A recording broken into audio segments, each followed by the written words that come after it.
परिसस्पर्श नारायण धारप भाग 4. विमल बरोबर तो घरात गेला. स्वयंपाकघराशेजारच्या खोलीत मावशी होत्या. त्या भिंतीला टेकून सतरंजीवर बसल्या होत्या. खोलीत खाट होती आणि एक जुन्या थाटाची आरामखुर्चीही होती. विमल मावशींच्या जवळ बसली. अजयने खुर्ची घेतली. मावशींच्या हातावर हात ठेवत विमल म्हणाली, मावशी, आल्यापासून पाहते आहे तू खूप अस्वस्थ आहेस. तुझ्या पत्रातही तू काही काही लिहिलं होतंस. या अजयना मी ते पत्र वाचायला दिलं आहे. त्यांच्यासमोर अगदी मोकळेपणाने बोलायला तुला काहीच हरकत नाही. तुझ्या पत्रासरशी मी इथे आले आहे. आता सारं काही सांग. मावशींचा चेहरा किती बदलला. एखाद्या भ्यायलेल्या सशासारख्या त्या आलटून पालटून एकदा अजयकडे एकदा विमलकडे अशा पाहत होत्या. त्यांची अडचण अजयच्या लक्षात आली. मावशी, तो म्हणाला, तुम्हीच या पत्रात त्या वाळिंब्यांच्या अक्कांबद्दल लिहिलं होतं. लोक भ्रमिष्ट म्हणतील किंवा वेडा म्हणून थट्टा करतील या धास्तीने काही काही वेळा माणूस बोलतच नाही. जेव्हा बोलायला जातो तेव्हा एकतर फार उशीर झालेला असतो किंवा संधीच मिळत नाही. वाळिंब्यांच्या अक्कांचं असंच झालं नाही का? मावशींच्या डोळ्यांना एकाएकी पाणी आलं. खरं आहे तुम्ही म्हणता ते. तशा अक्का अगदी घडाघडा बोलणाऱ्या. एखाद्याने त्यांना फटकळच म्हटलं असतं. आणि एवढ्या तेवढ्याला कचरणाऱ्या नाहीत. रखमा मोलकर्णीला त्यांनी मागची एक खोली दिली होती. रखमालाही कोणी नाही. वरवर पाहिलं तर अक्कांना सोबत म्हणून ती राहतीये वाटायचं. पण अक्कांना सोबतीची जरुरीच नसायची. गेली 12-13 वर्ष त्या एकट्याने त्या वाड्यात राहत होत्या. तसं घरात काही जड जवाहीर नाही की पैसा अडका नाही. भीती कशासाठी वाटावी. पण गेल्या 2-3 महिन्यात त्या जराशा अबोल झाल्या होत्या एवढं खरं. तीच रखमा माझ्याकडेही काम करायची. पण तिला विचारायचं काही मनातही आलं नाही. मालकिणीच्या पाठीवर तिच्या संबंधात मोलकर्णीशी चर्चा करायची. तुमचं खरोखर काय मत झालं? त्या कशाने तरी भ्यायल्या होत्या. संध्याकाळच्या माझ्याकडे पूर्वी कधीही यायच्या नाहीत. गेल्या 2-3 महिन्यात आम्ही देवळातून परत आलो की माझ्याबरोबर आत यायच्या. कधी एखादा कप चहा, कधी एखादी आल्याची वडी, उपास असला तर भाजके दाणे, असं काही काही व्हायचं. तशा बोलायच्या काही नाहीत. पण आपलं वाटायचं की स्वतःच्या घरी जायला अक्का जराशा नाखुश आहेत. रखमाला माहीत असायचं की त्या माझ्याकडे असणारच. तीच कंदील घेऊन यायची. मग त्या जायच्या. प्रत्यक्ष काही बोलल्या नाहीत. एक अक्षरही नाही हो. पण मुलामुलींना पत्रबित्र लिहून बोलवून तरी घ्यायचं. पत्र लिहिली असतीलही, पण आजकाल सारे आपापल्या संसारात दंग असतात. त्यांनीही काही सबबीवर इकडे यायची टंगळमंगळ केली असेल. अक्कांनी कदाचित पत्रात हवा तितका सविस्तर खुलासाही केला नसेल. तुम्ही इतक्या जवळच्या, तुमच्याशी तरी त्या कुठे बोलल्या? तेही खरं आहे म्हणा, पण एकाने तरी येऊन जायचं. विमलला खात्रीने वाटलं, मावशी चंद्रकांतचाच विचार करत असणार. आता एक नवीन विचारतो. अजय म्हणाला, मावशी, गेल्या 3-4 महिन्यात गावात काही बदल झाला आहे का? म्हणजे कोणी नव्याने राहायला आलं किंवा कोणी काही नवा उपक्रम चालू केला असं? काही ना काही तुमच्या कानावर आलंच असेल. मावशी केवळ मानेनेच नाहीची खूण करत होत्या. मावशी, विमल म्हणाली, हे सारं पत्रात लिहिलंच होतंस. यापेक्षा जास्त काहीतरी तुला सांगायचं आहे किंवा सुचवायचं आहे, हो ना? हो. आता प्रथमच मावशीचा चेहरा कावरा-बावरा झाला. अक्का आधी रखमाला दिसल्या. तीच ओरडत ओरडत माझ्याकडे आली. मीही घाईघाईने तिच्याबरोबर गेले. अक्का खाटेवर झोपत नसत. त्यांची एक जाड गादी होती. पण त्या गादीवर नव्हत्या. त्या खोलीच्या कोपऱ्यात अगदी अंग चोरून बसल्या होत्या. रखमानेच त्यांच्या अंगाभोवती पार अगदी डोक्यावरून घेतलेली शाल दूर केली. त्यांनी मान पार गुडघ्यात खुपसून घेतली होती. आधी मला कल्पनाच आली नाही की त्या गेल्या आहेत. आम्ही दोघींनी त्यांना गादीवर झोपवलं. मग त्यांचं अंग गारेगार लागलं. श्वासाची काही लक्षणं दिसेनात. तेव्हा मी रखमाला डॉक्टरांकडे पिटाळलं. स्वयंपाकघरातलं स्पिरिट आणलं. अक्कांच्या हातापायांना चोळून पाहिलं. पण त्या गेल्या होत्या. काय भलतंच झालं हे विचार करत तिथे बसून होते. सगळं मागचं मनात येत होतं की पश्चिमेकडच्या सगळ्या खिडक्या बंद असायच्या, पण खोलीतली एक खिडकी उघडी होती. रात्रीत उघडली का? कोणी उघडली? अक्का कोपऱ्यात शालीत अंगतोंड लपवून का बसल्या होत्या? नाही, ते मनात येत होतं. त्यांच्याखेरीज खोलीत कोणी होतं का? तेवढ्यात रखमा डॉक्टरांना घेऊन आली. आल्या आल्या मिनिटभरातच त्यांनी सांगितलं की अक्का गेल्या आहेत. डॉक्टरांनी अक्कांच्या 2 मुलांचे पत्ते जवळ ठेवले आहेत. विमल, तुझाही पत्ता त्यांच्यापाशी आहे, चंद्रकांतचाही आहे. तेच म्हणाले दोघांना तारा करतो. पण मावशी, तुम्ही डॉक्टरांना इतर काही सांगितलं नाही? कशासाठी सांगायचं? मला माहीत आहे, जरा जरी शंका आली तरी प्रेताची चिरफाड करतात. आणि अक्कांच्या शरीरावर काही खुणा नव्हत्या. त्या भ्यायल्या होत्या एवढं सोडलं तर बाकी काय सांगण्यासारखं होतं? मावशी दिसतात तितक्या साध्या नाहीत, व्यवहार चतुर आहेत, अजयने विचार केला. पण याच मापाने त्यांच्या कल्पना, मनातल्या शंका, भीती यांना योग्य ती किंमत द्यायला हवी. एखाद्या भाबड्या अशिक्षित बाईचे भ्रमभास, अंधश्रद्धा, नजरचूक अशा सोयीस्कर लेबलांखाली त्यांच्याकडे दुर्लक्ष करून चालणार नाही. शेवटी अजयच म्हणाला, मावशी, आता हे आडून आडून बोलणं पुरे झालं. तुमच्या मनात काहीतरी नक्की शंका आहे. काय असेल ते सांगा मनातलं. अक्कांना कोणताही आजार नव्हता. दमा नाही, ब्लड प्रेशर नाही, डायबेटीस नाही. डॉक्टर थट्टेने म्हणायचे सुद्धा, तुम्हाला आरोग्याचे नियम सांगण्यात काही अर्थ नाही. तुम्ही भात खाता, दाणे खाता, बटाटे, साबुदाणा, रताळी खाता. इथून प्रवचनासाठी देवळात जाण्यापलीकडे काहीही व्यायाम करत नाही. तास तास बसून असता. पण प्रकृती किती ठणठणीत आहे तुमची. फ्ल्यूने गावात एवढा धुमाकूळ घातला होता, तुम्हाला साधी शिंकसुद्धा नाही. तशा बसून असायच्या पण दमायच्या नाहीत. कंपन्यांबरोबर यात्रेला जायच्या तर 500, 700, 1000 पायऱ्या चढायच्या. 8-8 मैल चालायच्या. कधी डोली नाही, घोडं नाही, काही नाही. आणि स्वभावानेही बेडर होत्या.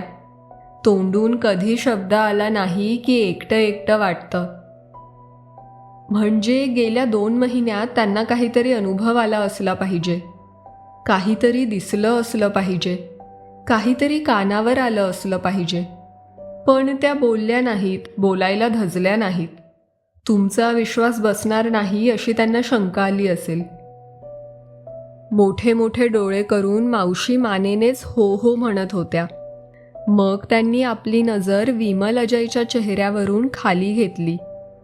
त्यांचा अस्वस्थपणा उघड दिसत होता. बोटांनी त्या खालच्या जमिनीवर रेघोट्या काढत होत्या. दुसऱ्या हाताचा पातळाच्या पदराशी चाळा चालला होता. विमा, गावात आता आमच्या पिढीतले फार थोडे लोक उरले आहेत. बाकी सर्व नवे, परके. विश्वासात घेऊन बोलावं असं कोणी माणूसच नाही. मग मावशींनी मनावर इतका वेळ मोठ्या कष्टाने ठेवलेला ताबा सुटला आणि डोळ्यांना पदर लावून त्या हुंदके देऊन रडायला लागल्या.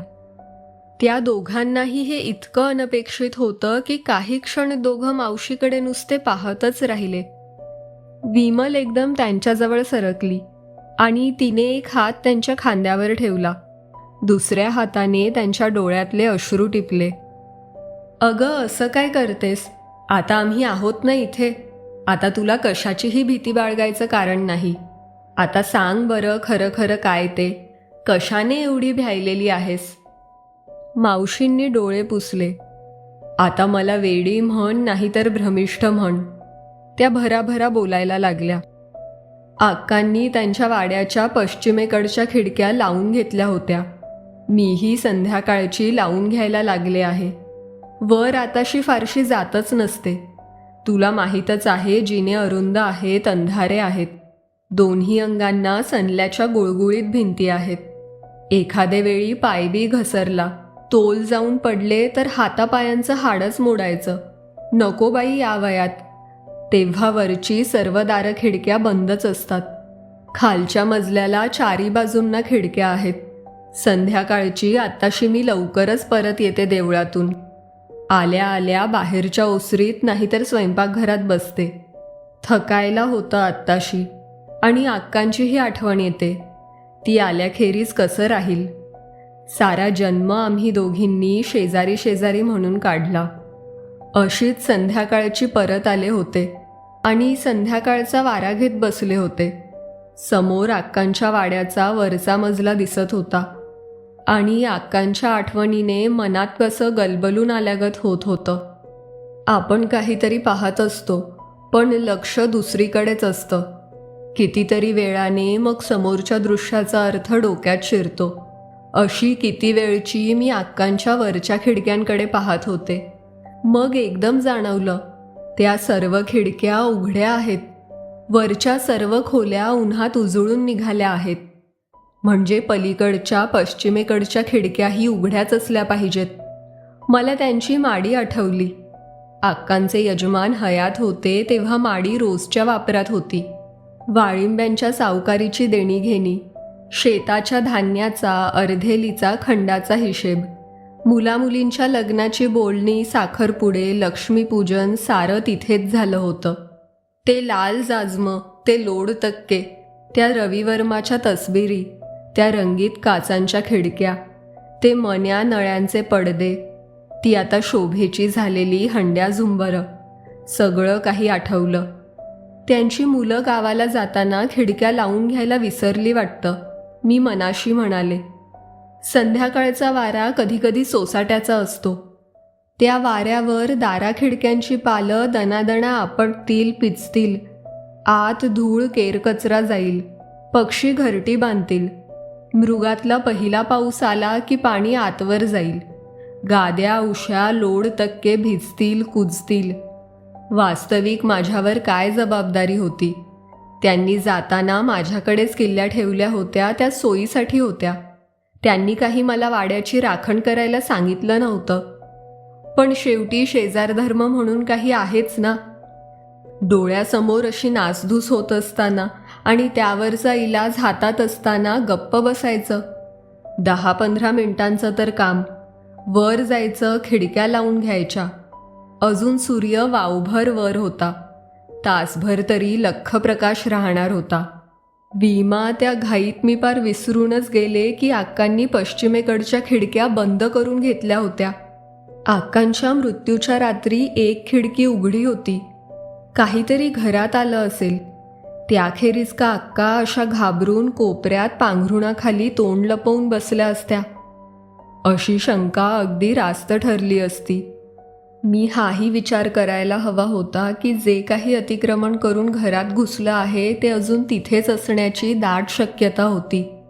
पण विमा कशाचाच विचार केला नाही मी. तशीच उठले. स्वयंपाकघराच्या फडताळातल्या किल्ल्यांचा जुडगा घेतला आणि निघाले. जायला नको होतं तिकडे. जायला नको होतं त्यावेळी.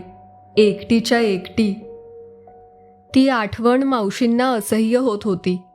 आठवणीनेच शरीरावर काटा येत होता. त्यांच्या हातावर मृगासारखे फोड उभे राहिले होते. डोळे घट्ट मिटून त्या सारखी नाही नाही करत मान हलवत होत्या. विमल काहीतरी बोलणार होती पण अजयने तिला हातानेच गप्प राहण्याची खूण केली. मिनिटाभरात मावशी डोळे पुसून पुन्हा बोलायला लागल्या. वाड्याच्या दरवाजाला मोठं कुलूप होतं. ते काढलं. आतल्या दाराचं कुलूप काढलं. खालच्या सर्व खोल्या तपासल्या. मग वर गेले. जिना टाळणारी मी परक्या घरी कशी वर गेले काही समजतच नाही. जिना अंधारात होता पण वरती लख्ख प्रकाश होता. माडीवरची खोली तर उजळून निघाली होती. पूर्वेच्या पश्चिमेच्या सगळ्या खिडक्या, सगळी दारं सताड उघडली होती. एव्हानाच खोलीत कितीतरी धूळ कचरा जमा झाला होता. पण त्याच्याशी मला कर्तव्य नव्हतं. मी एकामागून एक सर्व दारं खिडक्या लावून घेतल्या. खोलीवरून नजर फिरली. काहीतरी मनात खटकत होतं. आता अंधारलेल्या खोलीवरून पुन्हा नजर फिरवली. मधल्या बसक्या डेस्कवर काहीतरी चकाकलं. जरा पुढे होऊन वाकून पाहिलं. ती चांदीची कोयरी होती. आक्का देवळात येताना नेहमी बरोबर आणत असत ती कोयरी.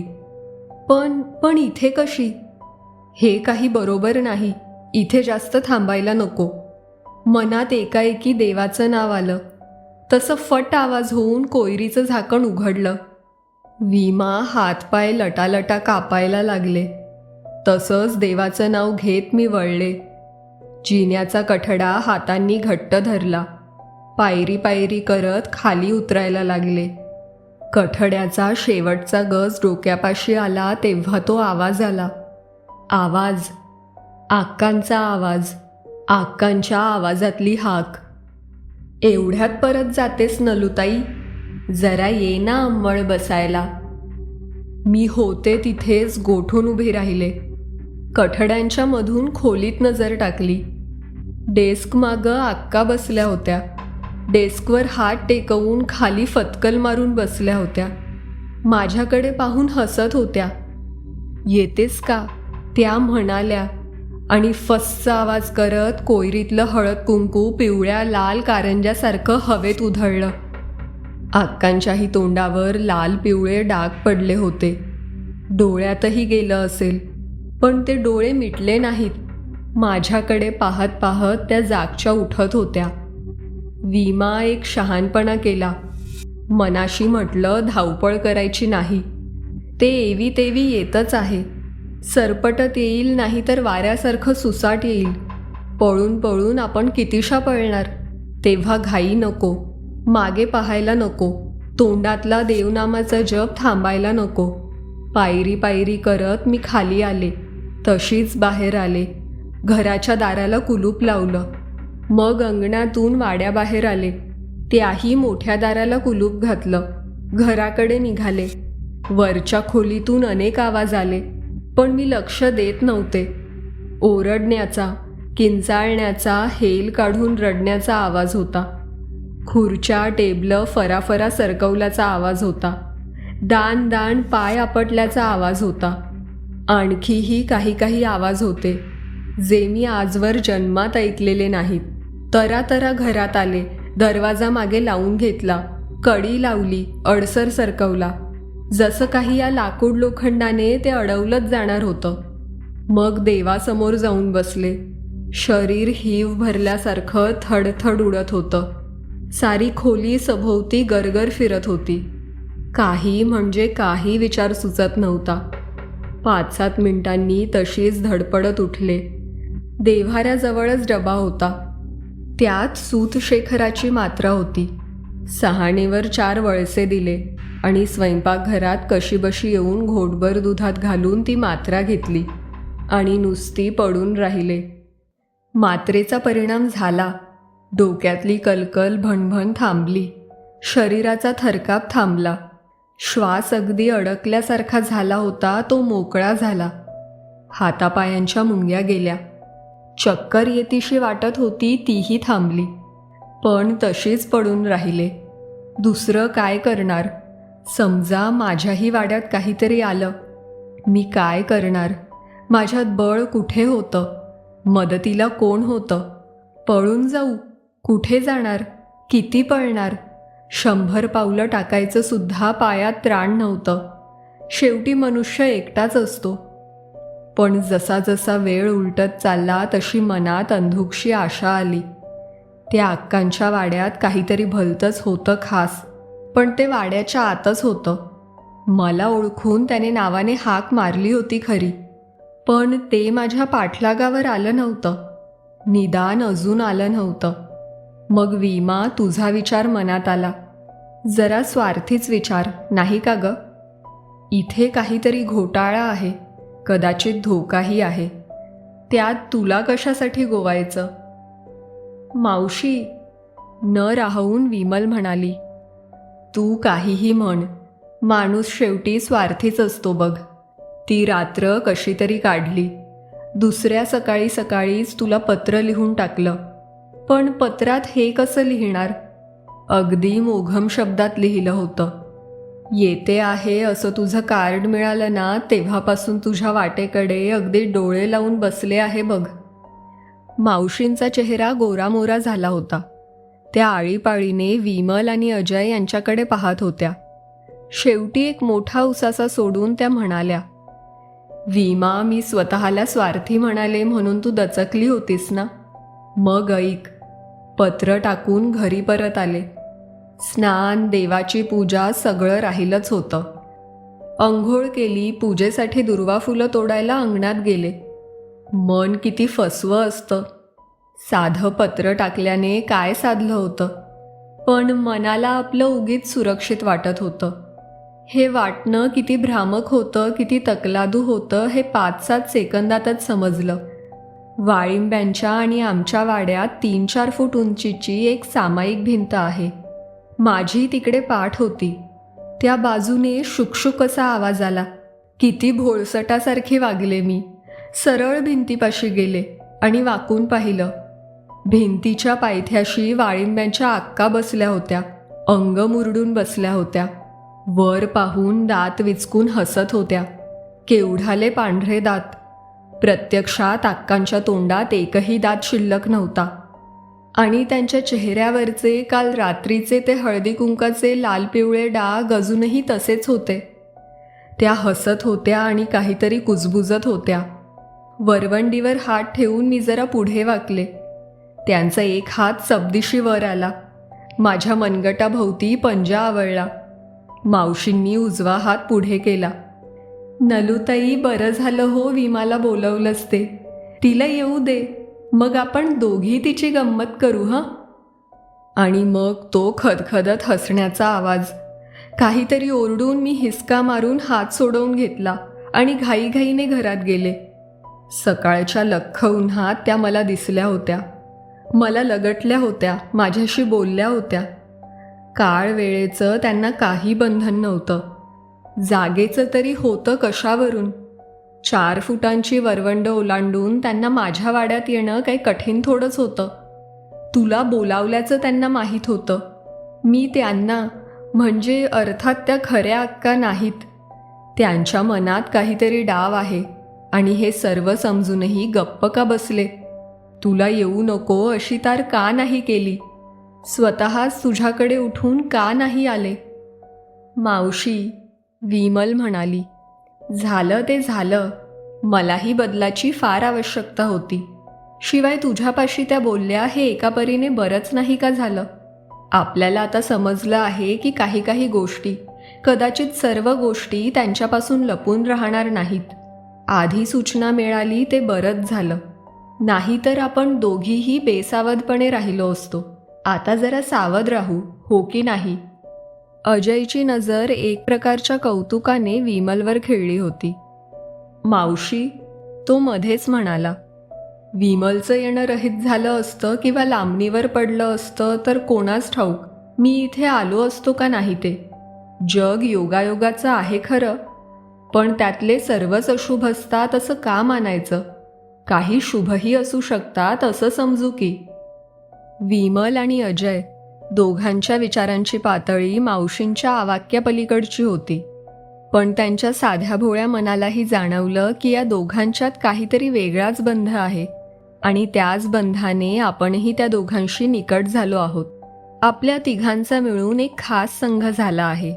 गेस्टाल्टची त्यांना कल्पना नव्हती, पण ते तिघं एकत्र आल्यावर तिघांच्या समूहाची शक्ती तिघांच्या वैयक्तिक शक्तीच्या बेरजेपेक्षा खूप जास्त होते, एवढं त्यांना जाणवत होतं. मावशी, अजय म्हणाला, आता फक्कडचा चहा करा. मग मी आणि विमल तुम्हाला देवळापाशी सोडतो. तिथेच आमच्यासाठी थांबा.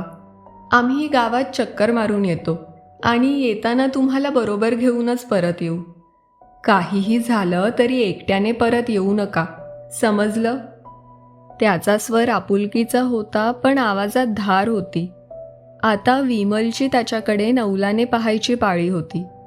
त्याने आपला एकेरी नावाने उल्लेख केला. याचं क्षणभराचं नवल त्याच्या पुढच्या शब्दात कुठच्या कुठे गडप झालं. मावशींच्या मदतीसाठी तिने एक पाऊल पुढे घेतलं होतं. तर अजय तिच्याही पुढे एक पाऊल गेला होता. त्याची नजर तिच्याकडे वळली.